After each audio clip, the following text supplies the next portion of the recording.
As the Money Burns is an original podcast by Nikki Woodard. Based on historical research, this is a deep exploration into what happened to a set of actual heirs and heiresses to some of America's most famous fortunes when the Great Depression hits. Each episode has 3 primary sections. Section 1 is a narrative story. Section 2 goes deeper into the historical facts. Section 3 focuses on contemporary, emotional, and personal connection. Story recap. When teen heiresses Doris Duke and Barbara Hutton discover the secret romance between Louise Van Allen and Prince Alexis Divani, Barbara's continual interference threatens their acceptance into Louise's social circle and angers Doris.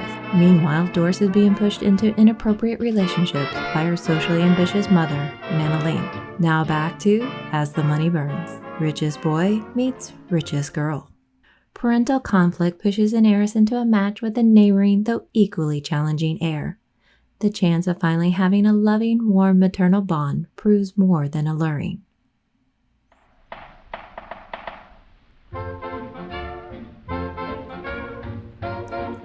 Section 1. Story.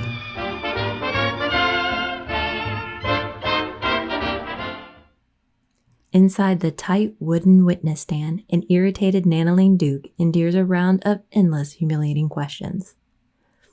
Attorney Charles Hughes requests, "Please state your relation to the plaintiff." "I am her legal guardian and mother." "And yet your daughter is suing both you and the executors of her estate for attempting to sell property without her consent." "Yes, we were given a very generous offer that seemed better to divest of the property at this time." Despite her objection to the contrary, Miss Duke has also indicated she would then repurchase the property outright at any auction. So then the wealth would merely be a redistribution of her own funds and not a profit, correct? Nanaline replies, "Yes, of course, it is understandable she has every right to preserve the residence in question. We were merely trying to make a proper long-term financial decision in her best interest." Miss Duke has inherited a substantial estate of nearly $56 million. This is a mere property sale of $1.6 million, and thus would cause a transfer tax of $975,000. That does not seem financially wise. "We underestimated her sentimental attachment to the property." Nanaline's ice-cold stare is aimed directly at 14-year-old Doris Duke. Though young, is incredibly determined for her age. Everyone rises as the judge returns to the bench. He strikes his gavel to announce his proclamation. "After much deliberation, the court has decided the first prize has been awarded to Henrietta Hartford of Seaverge for her lovely display of blue calla lilies." The 1927 wooden courtroom morphs into an outdoor podium stage filled with flowers and women in their lovely tea-link dresses clapping in 1929 Newport. Nanaline stares down her now 16-year-old daughter Doris, who yet again never fails at being an embarrassment. With her characteristic Southern grace, socialite Henrietta Hartford glides to the stage and accepts her award. Juggling several blue ribbons, she practically gloats over her multiple wins at this year's flower show at the tennis casino. She feigns modesty amidst the applause. During the celebratory reception, colonists enjoy perusing the street fair next to the casino. Briefly distracted from the usual tennis matches, young male heirs hover about as all the prettiest debutantes perform their service duties at the surrounding bazaar. While the ever-watchful Barbara Hutton keeps her eyes on the secret lovers, Doris is more comforted by the multiple displays of flowers. It girl Louise Van Allen dutifully works at the grab bag booth along with another fashionable debutante, Evelyn Clark, who winks and blows kisses to several admirers, including one Prince Alexis Divani. Louise pretends to not notice but secretly sees as she stuffs another bag and hands it over for Evelyn to disperse. Louise has more than Barbara to worry about when it comes to the prince's attentions. Seeing Doris review her prize-winning arrangement, Henrietta makes her approach. "Dare I ask if you have an interest in gardening?" "More like an interest in gardeners," Barbara giggles to herself. Doris shoots her a look to stay quiet. "We are next-door neighbors, my dear. You should come over and visit my hothouse. It is most interesting what can be cultivated under the right conditions." Doris sheepishly blushes. Still, Henrietta has a maternal warmth Doris so desperately craves. Henrietta salivates over young Doris. "You know, I feel children must be tended and cared for like gardens. To fully blossom, it takes lots of loving care. I only give my darling Huntington the best of everything." Doris shyly smiles. If only her mother would feel the same way about her. Alas, that will never happen, she fears. Since winning her lawsuit, Nanaline has grown more distant and colder to Doris's despair. From a distance, Nanaline socializes with opera singer Cobina Wright and society queen Daisy Van Allen. All three women approve of the botanical interaction. As another wannabe social climber, Henrietta hopes this summer will seal her and her son's entree into capital S society. Her son, Huntington Hartford, is the overly coddled, baby-faced heir to the A&P grocery fortune. In Nanaline's criteria of a potential spouse for Doris, he has the most rare and desirable quality, a sizable fortune equitable to Doris's. As well, the ever-needing to please and pliable Henrietta means Nanaline finds the situation most highly desirous, even if it means they are not immediately on the higher echelons of society. Nanaline could finally be rid of Doris. Before the evening meal, guests roam about this beautiful sea verge estate. The cool summer breeze makes a walk on the grounds delightful. Doris and Huntington roughly stay next to each other in order to appease their mothers. They look absolutely miserable standing together in silence. Louise quips, "I can hear the headlines now. Richest boy meets richest girl. A match made in stockbroker heaven." Jakey adds his 2 cents. Hunt would have had much more in common with Barbara, since both being heirs of mercantile fortunes. Grandmother always thought the best couples came from equal social tiers. Jakey eyes the prince, who blows off the innuendo. The disaffected prince replies, "Then he should woo her with poetry." Jakey and the prince's remarks cause Louise to think, that's exactly what she needs. Barbara to find romance with another guy. Huntington could be perfect. Each with their own agendas, the young heirs gather around the non-couple. Huntington looks out over the cliffside. In the distance, he spots the luxury yacht Nurmahal. That's the life for him, one of exploration. He turns to Jakey, and the proud young scions chat about their future yachts. Doris sees the excuse to slip closer to Barbara and the more fun-loving Van Allen brothers. Louise interjects, "Barbara, you must regale us again with what happened last week on your little expedition on the open sea." Barbara grows bright red, thinking she's being made fun of by Louise. Huntington hovers near Barbara, wanting to learn more about her sailing excursion. He dreams of adventure on the high seas. He wants to be a writer and considers himself a bit of a wordsmith. He might actually be a perfect match for Barbara. Jakey inches closer to Doris.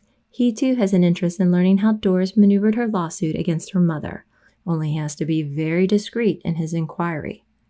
Before the teens can get their conversations going, dinner is served for the 50-some-odd guests. Huntington is seated at the head of the table with his mother adjoining to his right. Doris has been positioned directly on his left with the prince on her other side.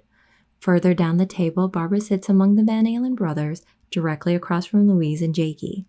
Nanaline and Daisy are scattered about. Cobina sits apart from her husband, as is customary to encourage conversation. Only Bill is sitting next to a very pretty young lady, whom he is all too happily chatting up. Everyone watches the other, wishing they could switch places.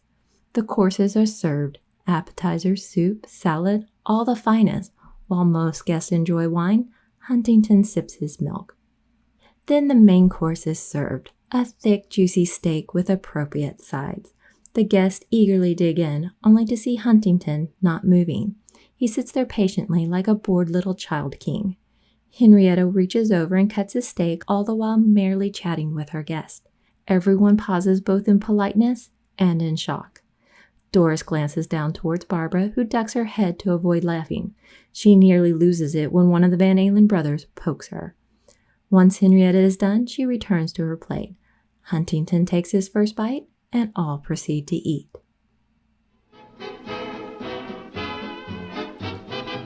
Section 2. History and Historiography.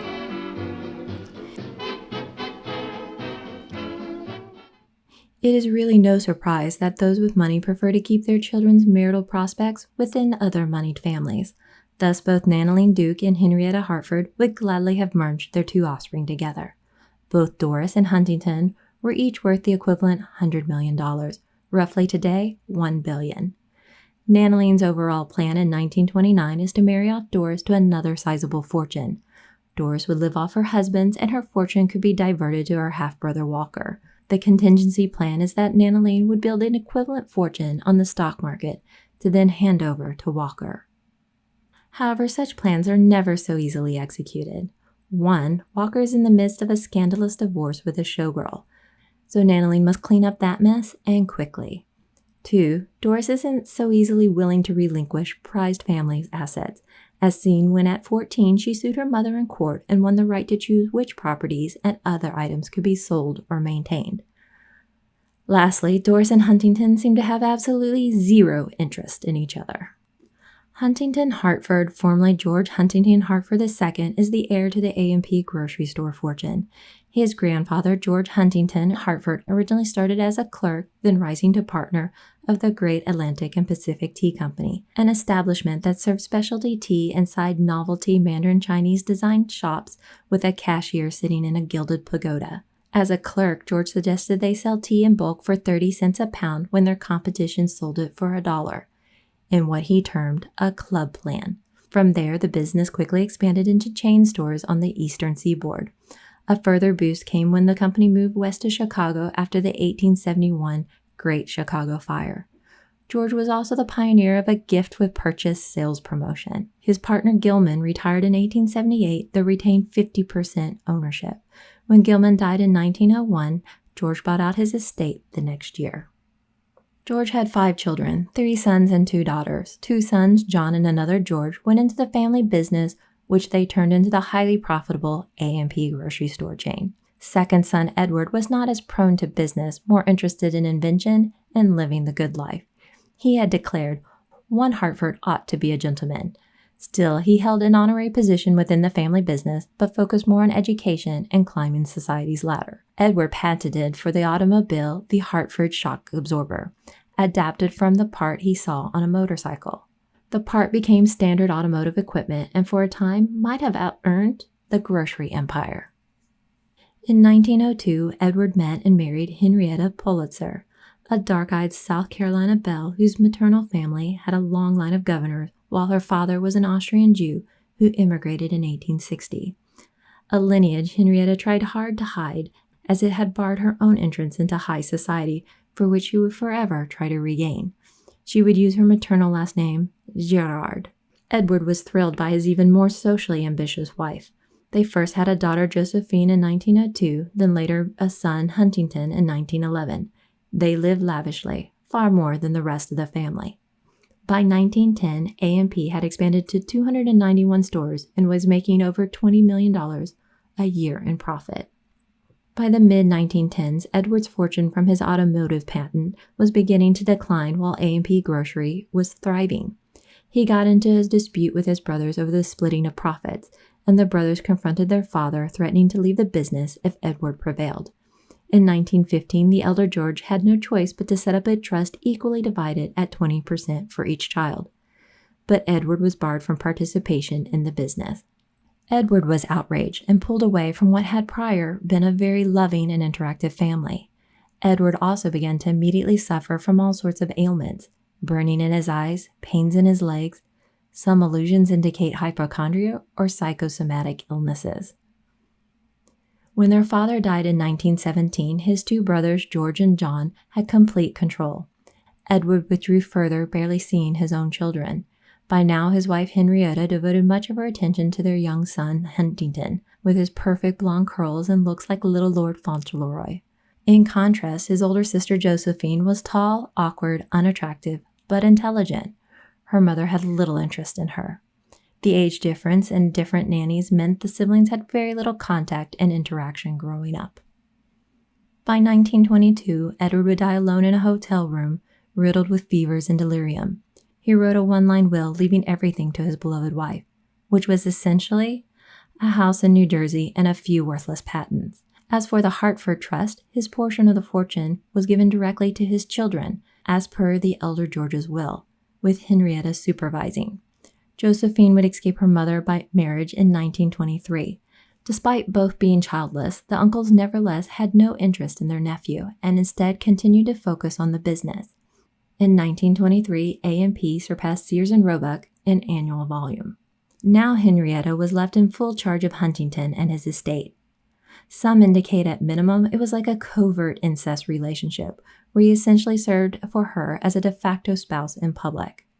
She would use his fortune to buy her way into society, and that maneuvering included buying the Newport Cottage Sea Verge in 1927, then hosting a fabulous party in 1928, which yielded the intended results. In 1929, Huntington and his mother were invited to join the Social Register, the same year as Doris Duke and Barbara Hutton. Like other guardians to heirs with tremendous estates, Henrietta would find herself in court petitioning to increase Huntington's allowance or getting approval for another large purchase, declaring that he need not be deprived of the equivalent status or luxury in life of similarly wealthy peers. When it came to petitioning the court, it was a very rare occurrence of heirs suing their parents or guardians at this time, as Doris did. But it certainly won't be the last. Blood might be thicker than water, but greenbacks and gold are a whole other matter.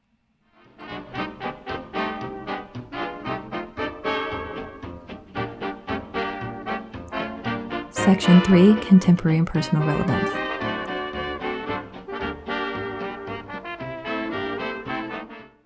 Isn't it amazing how powerful FOMO can take hold of anyone? The endless posturing and busy lives many lead in trying to appear important and desirable. The fear of missing out definitely takes over the lives of the wealthy, especially the idle rich with ample funds and a bottomless need to be entertained. Prior to the pandemic, we were under the barrage of Instagram, Facebook, and other social media posturing amongst our modern social climbers, displaying picturesque and wonderfully exciting lives. Maybe they were real. More than likely, mostly illusions.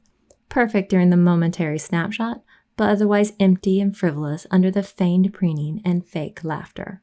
And now there's not so much the same kind of FOMO, because who's missing out on what now, when most are living highly secluded and often still under stringent lockdown restrictions? We're a little more equalized under the reduced options, and good fortune is considered mere basic economic survival. And if you're lucky enough to realize you actually like the person you're stuck with. Yet there's a strong and restless longing for the day of freedom and options. When things open up, there will likely be a strong backlash, and an even more elaborate, over-the-top indulgence will resurge. It's the cycle of history after periods of austerity. After all, that's how the Roaring '20s got started.